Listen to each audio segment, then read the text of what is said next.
నమస్తే, welcome to సర్కార్ TV. నేను మీ మధు. అయితే నిన్న కాంగ్రెస్ చీఫ్ షర్మిల అయితే సీఎం నారా చంద్రబాబు నాయుడిని కలవడానికి వెళ్తున్న విషయం అందరికీ తెలిసిందే. అయితే ఎందుకు కలవలేకపోయింది, ఏం జరిగింది, ఎందుకు మధ్యలోనే ఆగిపోవాల్సి వచ్చింది అనే విషయాల గురించి ఈరోజు మనం చర్చించుకుందాం. ఫుల్ డీటెయిల్గా చూసుకుంటే, షర్మిల చెలో అసెంబ్లీ ఉద్రిక్తం. రైతుల సమస్యలపై సీఎంను కలుస్తానన్న కాంగ్రెస్ ఏపీ చీఫ్. బెజవాడ నుంచి ట్రాక్టర్పై ర్యాలీ, అడ్డుకున్న పోలీసులతో వాగ్వాదం.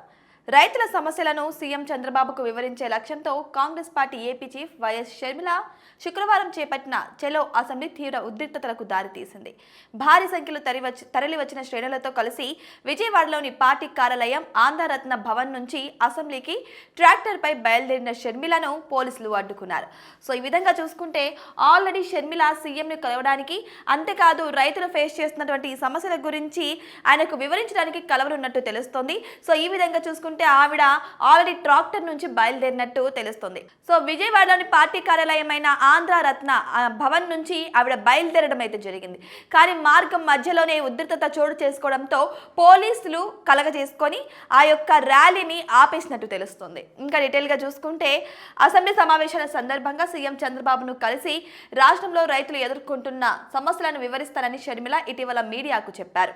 ఈ క్రమంలో రైతుల సమస్యలు పరిష్కారం కాకపోవడం వల్ల నిరసన వ్యక్తం చేస్తూ శుక్రవారం ఉల్లిపాయల దండ మెడలో వేసుకొని అసెంబ్లీకి బయలుదేరారు.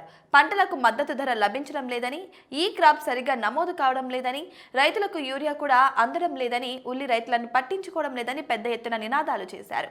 అనంతరం ట్రాక్టర్ ఎక్కి అమరావతికి బయలుదేరారు. ఈ సమాచారం అందుకున్న పోలీసులు హుటాహుటిన ఆంధ్రరత్న భవన్ కు చేరుకుని షర్మిలతో సహా నాయకులను అడ్డుకున్నారు. రోడ్డుపై బ్యారికేడ్లు పెట్టి ర్యాలీని అడ్డుకున్నారు. దీంతో తీవ్ర ఆగ్రహం వ్యక్తం చేసిన షర్మిల ట్రాక్టర్ పైనే నాయకులు, కార్యకర్తలతో కలిసి ఆందోళన వ్యక్తం చేశారు. పోలీసులు అనుమతులు లేవని చెప్పే ప్రయత్నం చేయగా ఆమె వారి మాటలు పట్టించుకోలేదు. ర్యాలీకి అనుమతి ఇచ్చే వరకు ఆందోళన విరమించేది లేదని తేల్చి చెప్పారు. ఇటు కాంగ్రెస్ నాయకులు, అటు పోలీసులు హడావిడితో ఆంధ్రరత్న భవన్ దగ్గర తీవ్ర ఉద్రిక్తత నెలకొంది.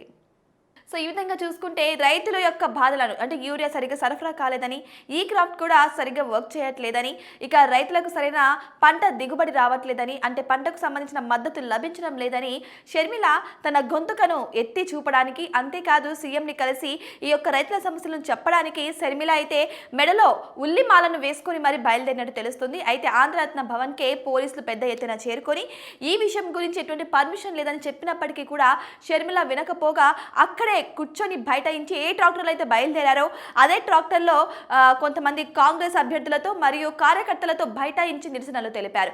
మాకు ఖచ్చితంగా పర్మిషన్ కావాలి, మేము వెళ్ళాలి, మేము చర్చించాలి అన్న రీతిలో అయితే షర్మిల తన ఉద్రిక్తతను తీవ్రతం చేసింది.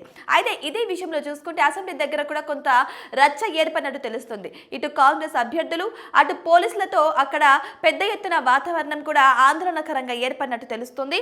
ఇంకా డీటెయిల్గా చూసుకుంటే, ఏపీలో రైతుల పరిస్థితి దయనీయంగా ఉందని, వారిని నడి రోడ్డు మీద వదిలేసి ప్రభుత్వం నిర్లక్ష్యంగా వ్యవహరిస్తుందని షర్మిల మండిపడ్డారు. పోలీసులు అడ్డుకున్న తర్వాత ఆమె మీడియాతో మాట్లాడారు. రైతులకు సంబంధించిన అన్ని సబ్సిడీ పథకాలను ఎత్తేశారని షర్మిల ఆరోపించారు. పంటలకు గిట్టుబాటు ధరలు లభించడం లేదన్నారు. రైతులు సుభిక్షంగా ఉండేలా చర్యలు తీసుకుంటానని చెప్పిన చంద్రబాబు అధికారంలోకి వచ్చాక వారిని గాలికి వదిలేశారని విమర్శించారు. టమాటా ధర ₹2, క్వింటా ఉల్లిపాయలకు ₹50 ఇస్తారా అని ప్రశ్నించారు. మిర్చికి 12,000 ఇస్తామని 6,000 కూడా ఇవ్వలేకపోయారని అన్నారు. ఈ నేపథ్యంలో రైతుల సమస్యను చంద్రబాబుకు విన్నవించాలని భావించినట్టు చెప్పారు. పోలీసులు తనని అడ్డుకోవడం అన్యాయమని, ప్రజల పక్షాన కాంగ్రెస్ నిలబడిందని, కానీ పోలీసులతో తమకు అడ్డంకులున్నాయని ఆగ్రహం వ్యక్తం చేశారు. సో ఈ విధంగా చూసుకుంటే, ఏపీలో రైతులకు అండగా నిలుస్తానని హామీ ఇచ్చిన నారా చంద్రబాబు నాయుడు ఇప్పుడు ఎందుకు అండగా నిలవలేకపోతున్నారు? రైతులకు కనీస మద్దతు ధర కూడా లేకపోవడం ఇక్కడ నిజంగానే హాస్యాస్పదంగా ఉందని చెప్పేసి షర్మిల అయితే వ్యాఖ్యానించడం జరిగింది. అంతేకాదు అసలు టమోటాకు ₹2 ఏంటి, క్వింటా ఉల్లిపాయలకు ₹12 ఏంటి అన్న రీతిలో అయితే షర్మిల వాపోయారు. ఈ విధంగా చూసుకుంటే షర్మిల రైతుల గురించి ఘాటుగానే విమర్శించడానికి సిద్ధమవుతున్నట్టు తెలుస్తోంది. అయితే ఈ విధంగా అయినా ప్రజల మద్దతు చేకూర్చుకోవాలని షర్మిల యోచిస్తున్నట్టు తెలుస్తుంది. అయితే తన యొక్క ర్యాలీని మాత్రం పోలీసులు ముందుగానే గ్రహించి అడ్డుకున్నట్టు తెలుస్తోంది. ఇప్పటికైనా సరే ప్రభుత్వం కళ్ళు తెరిచి రైతులకు మద్దతుగా నిలవాలని షర్మిల కోరుకుంటున్నట్టు తెలుస్తోంది. నిజంగానే రైతులకు మద్దతు ధర లభించేలా షర్మిల పోరాడాలని కలవాలని సిద్ధమైనప్పటికీ కూడా ఆల్రెడీ రైతుల గురించి కూటమి ప్రభుత్వం ఆలోచిస్తున్నట్టు కూడా తెలుస్తుంది. సో రైతులకు కనీస మద్దతు ధర లభించేలాగా అన్ని రకాల ఏర్పాట్లకు కూడా సిద్ధమవుతుంది. మరి రైతులకు అన్యాయం జరగకుండా ఎప్పటికప్పుడు సమావేశాలు కూడా చేస్తున్న విషయం కూడా అందరికీ తెలిసిందే. చూశారు కదా ఇవి ఇవాల్టి అప్డేట్స్. మరి షర్మిల ఇప్పటికైనా సీఎంని కలుస్తుందా లేదా అనేది కూడా వెయిట్ చేసి చూడాల్సిందే.